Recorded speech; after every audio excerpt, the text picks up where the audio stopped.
Bismillahirrahmanirrahim. Assalamualaikum lor. Saya akan menjelaskan satu-satu ya fungsi kabel-kabel ini. Ini adalah kabel audio, kabel transparan audio ini di beberapa rumah ini dipakai untuk listrik. Ini sangat tidak disarankan. Karena apa?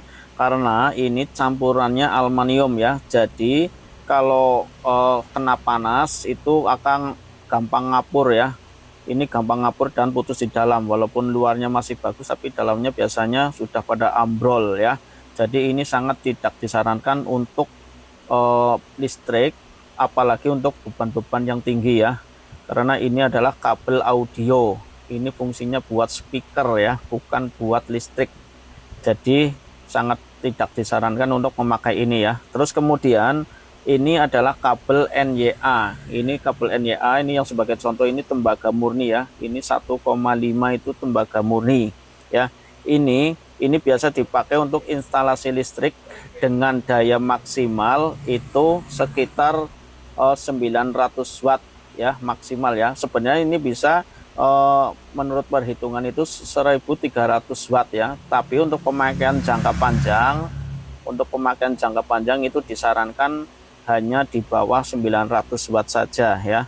Terus kemudian ini adalah kabel NYM-HY ya. NYM-HY itu kabel serabut tembaga ini ya, yang saya jelaskan itu yang semuanya tembaga ini. Ini tembaga murni NYM-HY 2 kali 0,5 mm ya. Jadi 0,5 mm ini kekuatannya bisa mencapai 900 watt.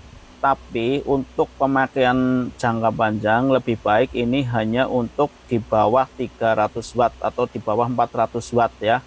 Karena ini ukurannya 0,5 mm walaupun ini tembaga murni. Terus kemudian yang ini adalah NYM-HY ya atau serabut 0,75.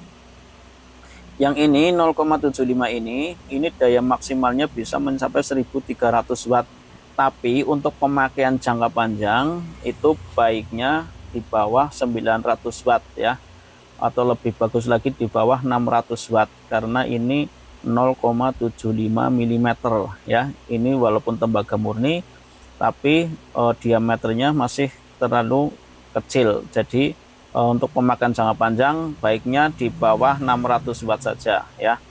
Terus kemudian ini adalah NYM. NYM ini isinya kawat. Ini kawat ya. Kawat ini NYM 2 kali 1,5. Ini sama saja dengan yang NYA ini ya, kekuatannya yaitu bisa mencapai 1300 watt. Tapi untuk pemakaian jangka panjang bagusnya itu untuk di bawah 900 watt ya. Jadi misalkan untuk instalasi rumah baiknya ini hanya untuk instalasi yang di bawah 900 watt ya, disarankannya gitu loh ya.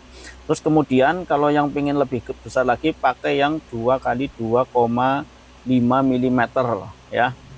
Kalau misalnya wattnya lebih besar lagi, misalkan 1500 watt atau 2200, itu pakainya yang 2,5 mm. Jadi kita harus tahu fungsi dari masing-masing kabel. Jadi jangan asal pakai kabel untuk instalasi listrik karena sangat berbahaya sekali. Demikian ya lur ya, semoga bermanfaat. Assalamualaikum warahmatullahi wabarakatuh.